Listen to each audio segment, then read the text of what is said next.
fam. We have Mazikeen. She's over there sniffing the ground. Today we will be going over a long sit, down, and stay. For the stay one, though, I will say I usually just have my dogs sit so that I know that they're going to stay there, because when they stand, it's kind of iffy if they're going to take off. So first, we'll start with a regular stay. So before you try to accomplish a 30-minute stay, you need to make sure that your dog can do it for a short period of time. If your dog doesn't know the command stay, you cannot expect it to do a 30-minute stay right off the bat. So, good girl, stay. So just that's all I'm gonna make her do at first. Good girl, good stay. So when she first learns stay, I'm just gonna do a couple seconds, a couple steps away, and then you can start pushing with how far away you can get. But right off the bat, we're not gonna make them sit there and stay for 30 minutes. That's how you're gonna set them up for failure, and we want to set them up for success because the dogs love to succeed. They love to please you. So once you start getting that down and they know the command, once you get that down, you can start pushing. How long will they hold it on their own without me trying to work it? So let's say she could hold it for 5 minutes. She can't. She's a spaz. She has to be up and moving, which is perfectly normal to a puppy. It's going to be hard, especially for a puppy. Good girl. Especially for a puppy to hold it for a long period of time because they're so go, go, go at the moment. So first, test to see how long your dog can hold the stay. A little tip I will say is when you break the stay, don't just be like, oh, good girl, come. You want to wait until you come up, and you should touch them and then be like, good job, good stay. Oh, did I step on you? I'm sorry. So we're not going to be like stay when we're first teaching them and be like, oh, come here, come here, come here, come here. We're not going to do that because that's recall training. That's not stay training. That's teaching them to come when you call them. So to them, if you start doing that, when you walk away, they're going to be ready to take off. They're not trying to stay. So when you first are training the stay, make sure that you're waiting until you touch them to tell them, yes, good job.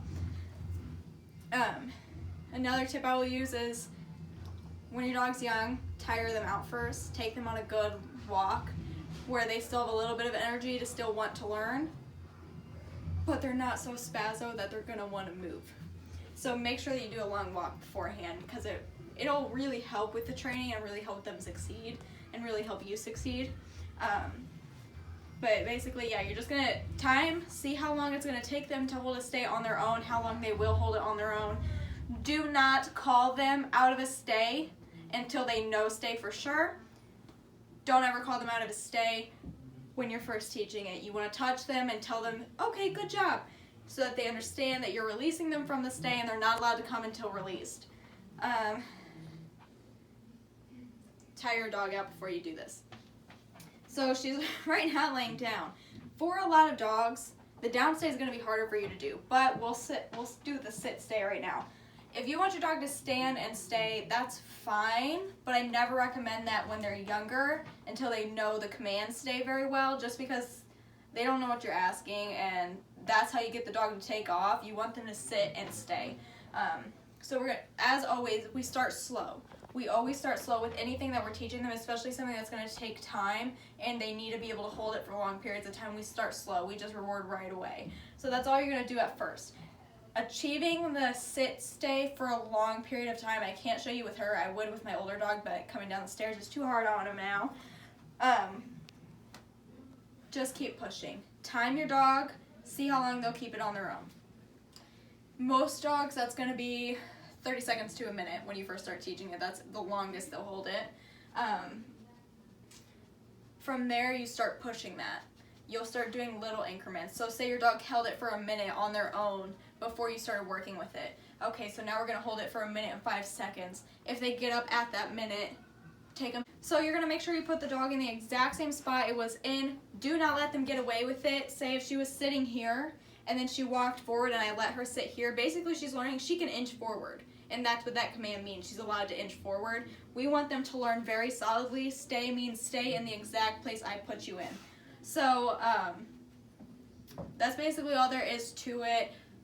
I know some people said, oh, my dog won't hold it for longer than 30 minutes. That's normal. Your dog will need to stretch out, especially when they're younger or older. You know, that in-between phase, they may be able to hold it longer, but as puppies or as seniors, they can't just sit there for an hour straight. They need to get up and stretch, and you really should allow that if you can. Some dogs will readjust a lot. She's one of those dogs. She can't get comfortable in one spot yet, just because she's young and she has to move all the time. So we have to make sure that we are making sure that the dog is comfortable when they get into a down stay, because if they're not, they're going to end up moving anyways, and we don't want that. So even in a sit stay, we want to make sure the dog is comfortable and not sitting in an awkward position. So basically for sit stay, just do all the tips I said. Okay, so now we'll go into down stays. Down stays can be more difficult. Why? Because you're asking the dog to submit. If you think about it, when dogs are playing rough with each other, the dog that lays down is the dog that's submitting. Or if a dog is angry at another dog and they do a growl or they stare him down, that other dog should lay down because they're asking for submission, and that's basically what you're asking your dog to do. So until your dog really 100% is submitted to you, I guess you could say, that's when you're going to have an easier time with completing a longer down stay. When you first get a dog, they're not going to be that way. Before you say anything, while that is a pack thing, that's also just dog language. I'm not saying teach your dog like you're in a pack. We're not going to push them down because dogs don't do that in the first place, neither do wolves. They ask for it and the dog does it out of respect. Don't treat them like you're in a pack together. We treat them like we're in a family together, but we still have to think about it like a dog. So some people are like, don't go to anyone that talks about packs, but the thing is, dogs are pack animals. Even dogs that are dog aggressive, their instincts will still be a lot like a pack wolf that went off on its own. So we still have to think like they do and work with their minds. So in their minds, we're asking them to submit to us, which eventually they'll do because any dog will have a lot of respect for their owner as long as their owner treats them right. So for a down stay, always keep in mind that it may be a little bit harder with certain dogs. For her it was, even though she is she's kind of like a middle dog. If she was in a pack, I would say she'd probably be like a middle dog because she's not dominant, but she's not completely submissive. She will submit though. So even with her being a middle type of pack dog, it was still pretty hard to get her to keep a down stay, even just for a short period of time. So always keep that in mind and don't get frustrated about it because in their minds, you're asking them to submit. Even at first, when they're still really young puppies and you're still getting to know each other, they're not just going to submit to someone they don't know. So you have to earn that respect from the dog. And the dog has to respect you. So, for down stay, same thing we did with the sit stay, the regular stay. Just a couple seconds is all we need at first. We do not need them to hold a 30-minute stay. Please, for the love of God, do not try to make your dog stay in one spot for 30 minutes to an hour on their first try. That's setting them up for failure, and dogs will take failure very hard if you're repetitively making them fail. So we want them to succeed in everything that they do. Sit. Down. Down. Stay. Good girl. That's all I'm going to do. 2 steps back. That's all I'm starting with. She's still working on down stay because we just got to a point where she respected me enough to keep a down stay. We had a lot of trouble getting her to lay down at all. A lot of the tips that I applied with the first one, I'm going to apply with this one. Don't let them get up until you touch them. Excuse you. Don't let them get up until you touch them. Don't call them out of the stay. You can call them to a sit, but don't call them out of the stay. You want to touch them and then they can go. You also want to make sure that they're tired for this one too. It's going to be a lot easier if they're tired. A dog laying down that is not tired, that's a puppy, is going to want to get up. Kind of easy to understand. Come here. Sit. Down. And this is going to be the same for both. So we're going to say stay. She thought about it right there. Good girl. So I touch her on the head. Sometimes I'll touch her on the nose. That way she knows, okay, good girl. That's what I wanted. If she were to move, we'd put her back in her spot. Anyways, so for both, I'm going to say the exact same tips. You want to touch before you... Good girl. I'm giving her a treat right now because she just laid down despite Gage being right there during treat giving. It's gotten better. Same tips though. Touch before you release. Do not call them out of the stay when they're first learning it. They need to know the stay command very, very well before you start calling them out of it. Another thing you can do is teach them they're only allowed to break a stay when they need to alert, which is what I do with her and what I do with him.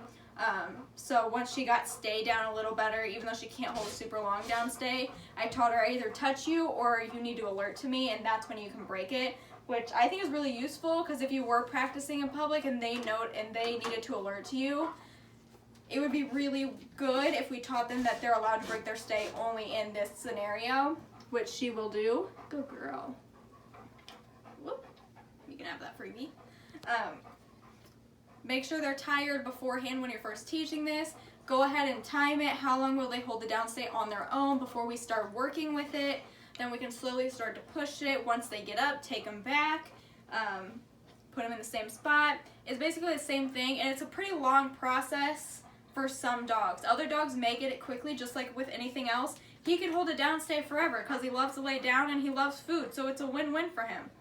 But for her, laying down is not her very favorite thing in the world. She likes to move. So it really just depends on the dog. If you have a lazier dog, they may hold a down stay a lot longer like we would want them to in the beginning. If you have a dog like her who is a Husky Boxer German Shepherd, may have a little bit more energy. She's actually pretty mellow for the breed mix, but she still has a lot more energy than he ever had. It's going to be a little bit harder for them to maintain any kind of stay because they just want to move. So it really depends on the dog, but you really have to be patient and don't push the dog too far. When they're first learning the stay, you really have to make sure they have it down, and you really have to make sure you're not making mistakes like calling them out of the stay when they're first learning it, because when you call them out of that stay, you're telling them, okay, you need to anticipate when I'm going to call you back out. No, we want to go up and touch them and release them that way. You really want to make sure that you're setting them up for success in every single way. For every single thing that I try to help you guys teach, we want them to succeed, because with failure comes a very upset dog most of the time. Basically what I'm saying, you're doing the basics of stay, you're just pushing them slowly. We're not pushing the dog to go from a 5-second stay to a 30-minute stay. We're pushing the dog to go from a 5-second stay to a 10-second stay, if you understand what I'm saying there. If you have issues with that, that's perfectly normal. It's a long, drawn-out process to get a dog to hold a down stay for up to an hour. My biggest recommendation would be trying to get the dog tired before they may have to do that. Even with a fully trained dog that could do it otherwise, I'd still recommend exercising them beforehand just to tire them out a little bit and make it a little bit easier on them to maintain the down stay, because again, we want them to succeed. Anyways, I think that's everything. If I missed anything, let me know in the comments. Questions, comments, concerns in the comments. If these techniques don't work for you, let me know in the comments and let me know the exact issue you're having, so maybe we can find something else. Not every dog learns the same, as I always say. Not one technique fits every single mold of dog. Every single dog's different. Always keep that in mind. As always, well, in this case, since my dog's left me, I love you.